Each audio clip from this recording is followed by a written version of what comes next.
Long-distance bus company Intercape is calling for an urgent intervention following yet another attack on one of its buses. Over the past few months, there have been endless attacks on buses in the Western and Eastern Cape.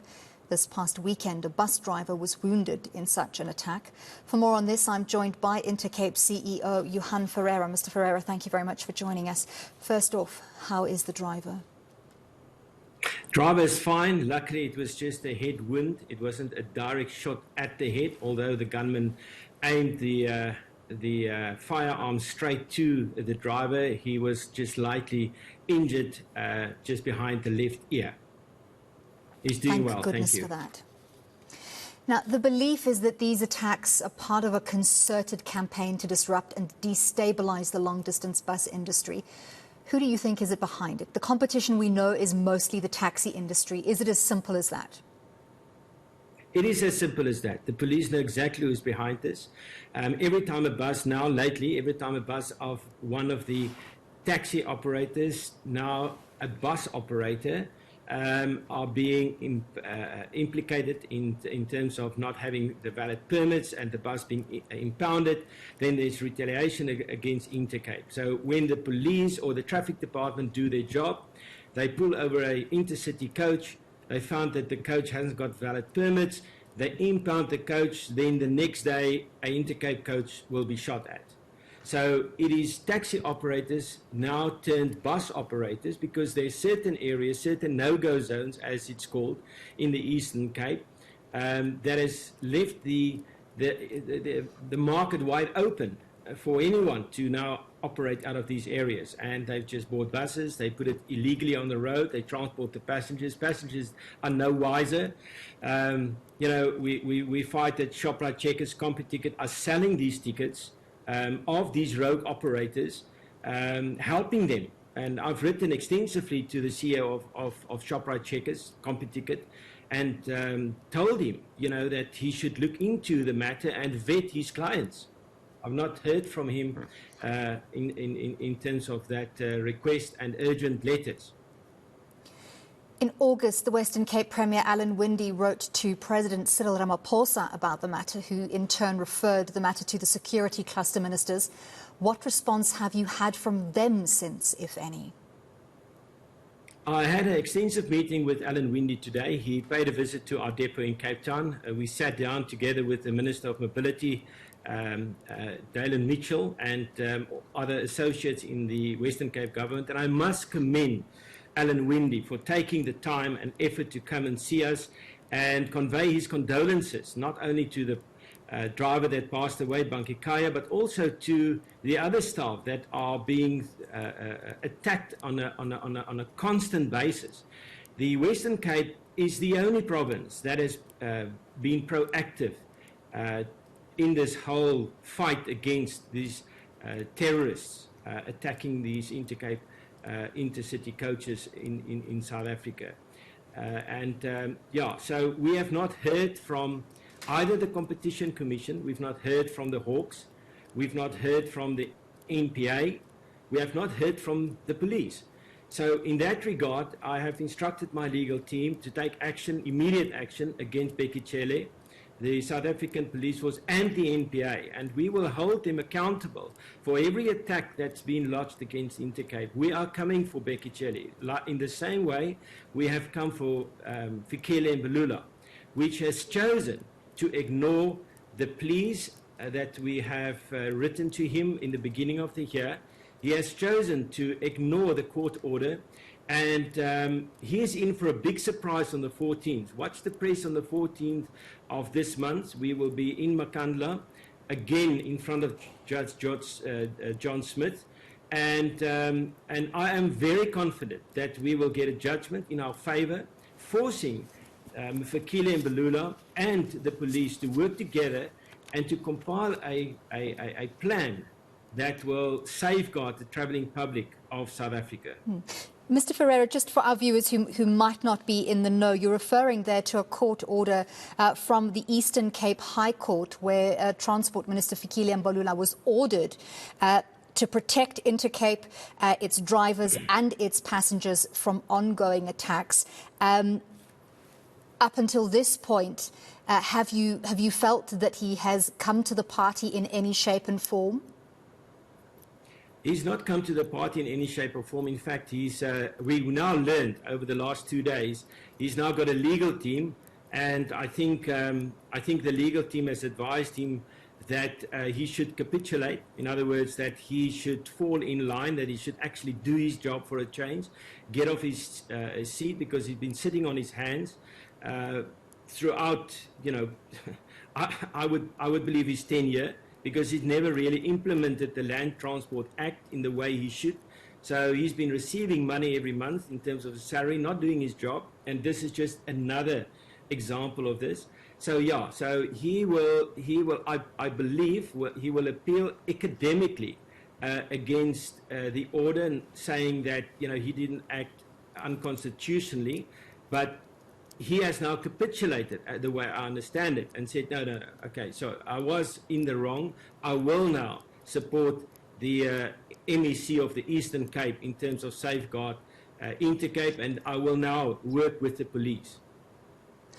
Can you tell us, what would you like Transport Minister Fikile Mbalula and Minister of Police Bheki Cele to actually do on a practical level? Because it's all fine and well to have talk shops and to have imbizos and to have site visits, but what do they need to do to solve this problem?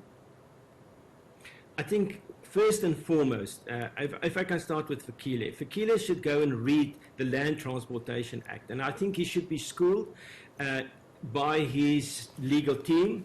And he should implement the Land Transportation Act in its fullness. He has not done that, and that is the cause of many of these problems that we are experiencing, specifically in the interprovincial business in South Africa.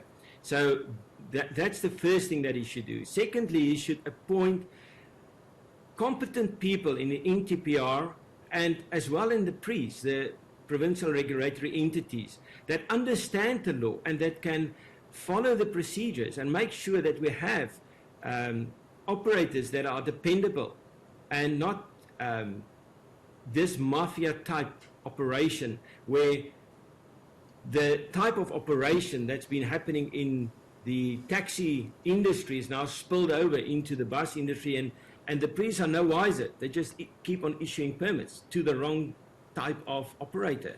And as far as Bheki Cele is concerned, I think Bheki should stop being a showman, chasing down people in COVID on beaches. He should be a policeman. I don't believe he has the capability, first and foremost, but yes, we have set out together with our legal team an extensive, let's call it, to-do list for both the South African Police Force and also the Department of Transport. They can just follow that to-do list, that roadmap that we've set out for them. It is in front of them on the 12th, that's Monday, the 12th of December. My legal team will meet in the Eastern Cape with the Department of Transport and also the MEC of Transport in the Eastern Cape and the police to go through this plan. If they don't adhere to this plan or agree to this plan, we will see them in court on the 14th and we'll get a court interdict to force them to accept our plan. Mr. Ferreira, 126 cases with the police. We know one suspect is currently out on bail. It's hard to believe that 126 cases before the police, you say they know who the suspects are, who are the people that are responsible for these attacks, and yet there aren't people behind bars, as far as we understand. Why do you think that is? Is it difficulties in terms of investigating or difficulties on the justice system in terms of getting convictions?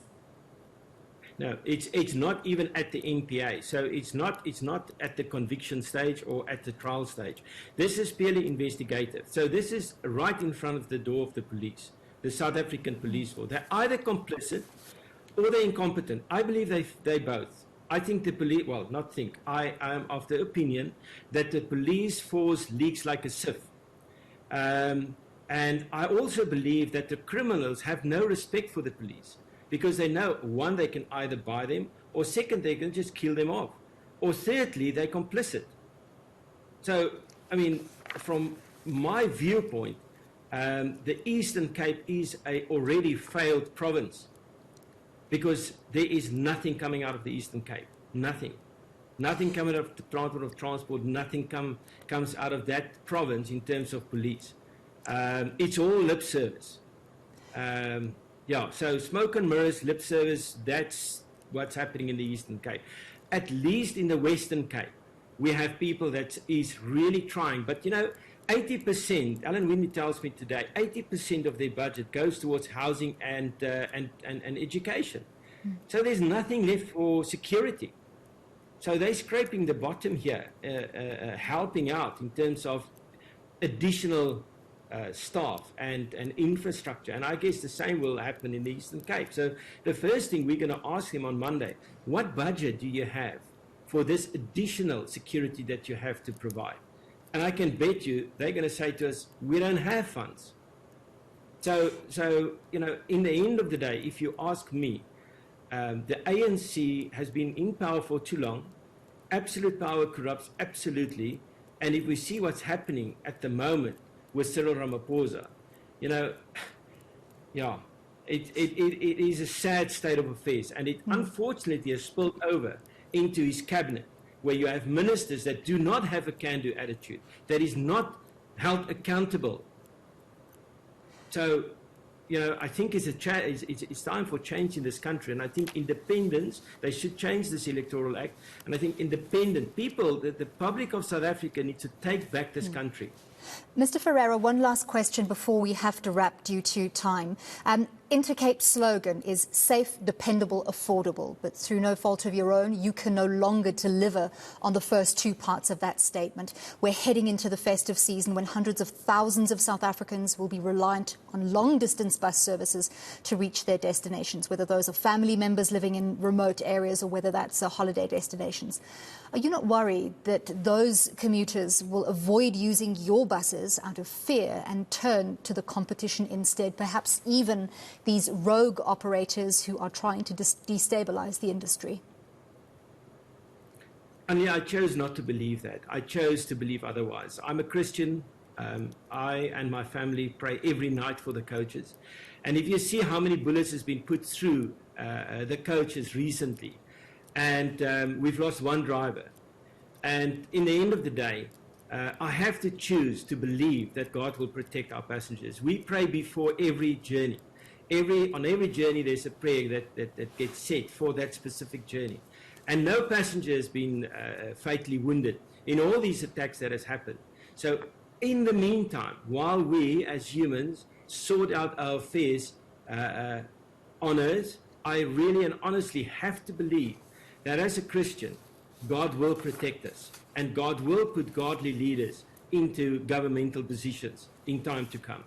Well, thank you very much for speaking to us this evening. Intercape CEO Johann Ferreira talking to us after another driver was shot and wounded over the weekend in an attack.